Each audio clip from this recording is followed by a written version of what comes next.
What's going on, MSFers? Duelim here, and today we're going to be talking about the Quasar event to get his red stars and some gear tier 20. We're also going to be talking about some danger room feedback as well as arena payouts in the Intel store.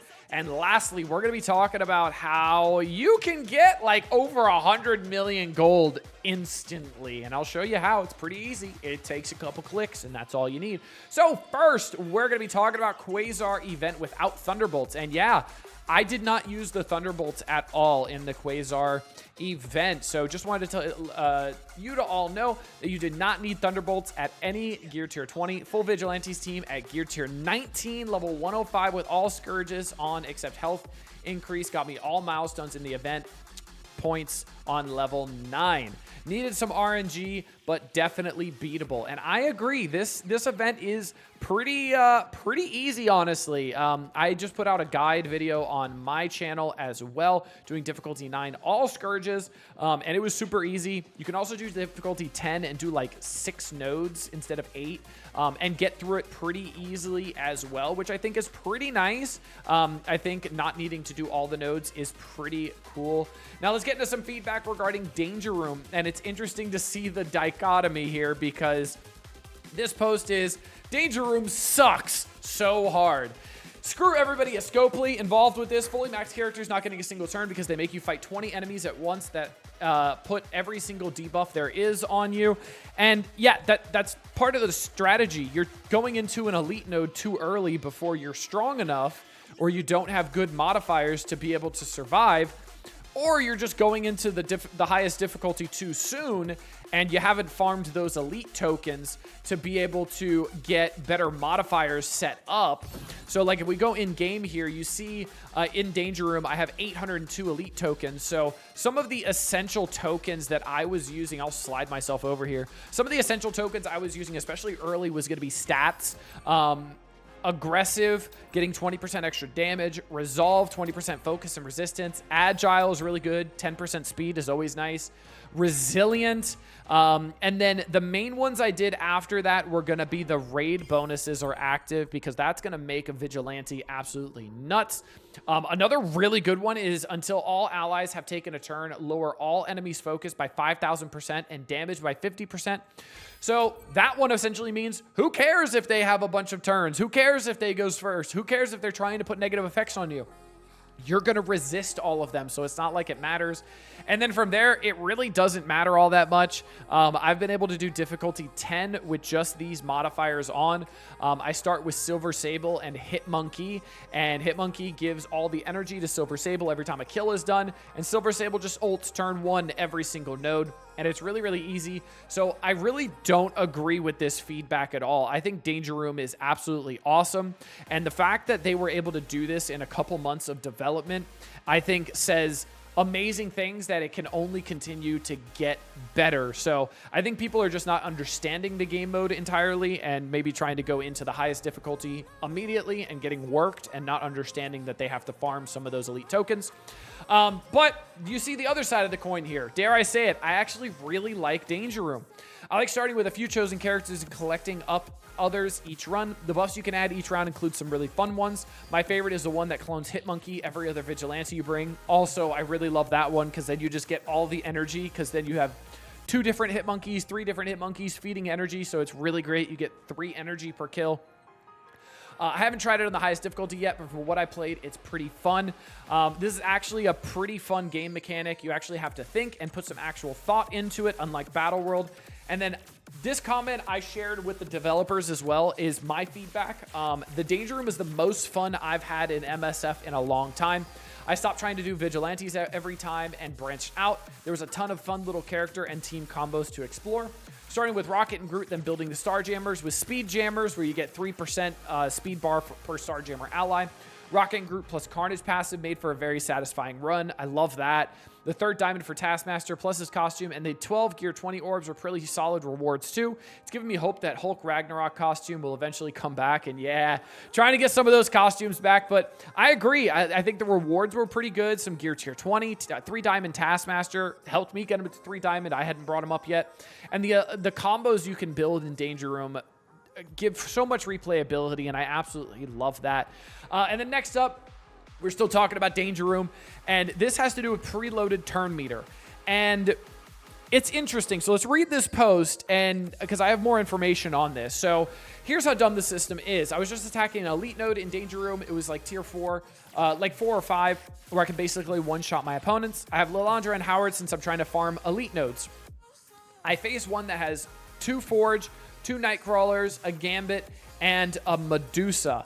I am instantly stuck in a loop of them taking dozens of turns without me being able to take a single one. Every time I do, every time I do take a turn, I kill someone, but Forge just revives them. They, of course, aren't doing enough damage to kill me. I've had the game on auto for going on for 15 minutes now, and I'm stuck in the same place. I hate to break it to you, but this is not preloaded turn meter. It's not. We've talked to the developers, and the developer said they will not be putting preloaded turn meter in Danger Room. And first of all, I think that's a big win. And second of all, what I think is happening here is there's 2 Nightcrawlers. So Nightcrawlers are using their specials, which is giving turn meter out to 2 allies, one with the highest damage and one the X-Men ally with the highest damage. So it's giving it to Medusa, and then I'm presuming Gambit. Gambit's also specialing, putting speed up out there. Nightcrawlers spawn with speed up. Then the Nightcrawlers are ulting, putting slow on you, and you just can't move. Now, is this node potentially a little hard? Yes, it is, especially if you don't have things stopping turn meter, or if you don't have things, if you don't have a team that's going really, really fast to somehow get ahead of the Nightcrawlers. I get that, but that's the nature of Danger Room. Sometimes you're going to go into a node and it's going to be too hard, and you have to go, man, I bit off more than I could chew. Definitely shouldn't have done this elite node when I only had, 2 characters and not that many good modifiers. I should restart for a better run and maybe not get so greedy and do an elite run. But this is not preloaded turn meter. They have said to us that they will not be doing preloaded turn meter. So this is normal game mechanics here, which I think is great. I think that's awesome. Next up, changing Arena Intel. Arena Intel payout being too low. And yeah, if the Arena Intel payout is pretty low, and if you look at the math that this guy did, so rank 1 through 10 is only 2,000 Intel. That's a huge cut in payout, 1,100% cut, and rank 6K through 10K is only 500 less for 1.5K Intel. And if we look in game here, yeah, it's kind of nuts. So like the difference between 1 through 10 is 6,000 to 10,000, which is the bottom of the arena payout. There's only 500, is really, really weird. It also does not convert very well into the new Intel store that we have. So we're having another issue where rank 1 right now is 5,000, or rank 1 before was 5,000 arena credits. And now it's changed to 2,000 Intel.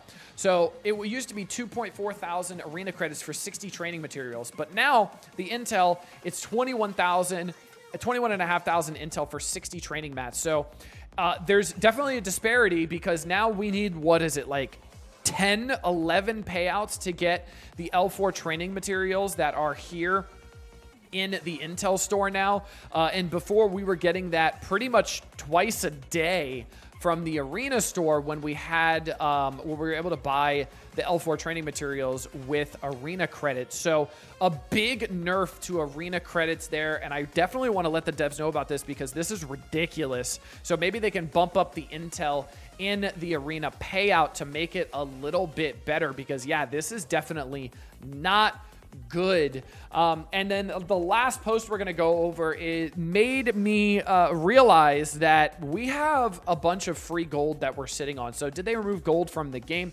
I mean, serious question, since we're not getting gold orbs anywhere anymore, and we don't get gold from anywhere. Am I missing something? And if you noticed, I did talk about this in one of my videos recently. I am low on gold. I have 7.62 million gold, and I am very, very low. Like, I didn't even take up my Thunderbolts all the way. Like, Hyperion's only 100. Victoria Hand was level 101. And then I realized something, and I went to my orbs, and then I went into the Blitz orbs, and I remembered that the Blitz orbs are now from shop credits. And I have 54 million shop credits. So I decided to do a little math. So I opened up one of them, and I realized, okay, I got about 4,000 gold here, right? Awesome. 4,000 gold. I can open up 38,000 orbs. So let's open 30,000 orbs and keep 12 million shop credits behind, right? I'm going to open up 30,000 worth. And guess how much gold we're going to get here? Let's see. Oh, is this going to go 10 by 10? Oh, you're kidding me. I'm going to have to edit this. What is the point of the open all if this is happening? Well, got to send this one to the devs because if this takes as long as it's looking right now, this is terrible. But to do the math for you, if I'm getting 4,000 gold average, right? We're going to lowball it in round numbers times 30,000 orbs.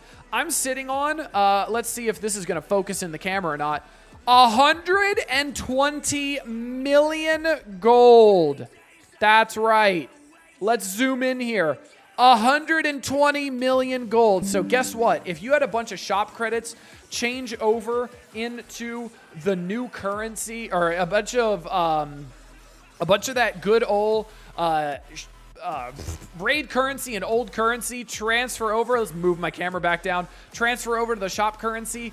Guess what? You're sitting on 120 million gold. Congratulations. Go redeem that now. Get that going so you don't have gold issues. Good thing we don't have training materials to spend it on. Well, you guys don't. I do. Don't know what your issue is on that. Until next time, make sure you purchase that super deal for the training materials so you can use all this gold that I just gave you for free. You're welcome. But until next time, this has been Duelim.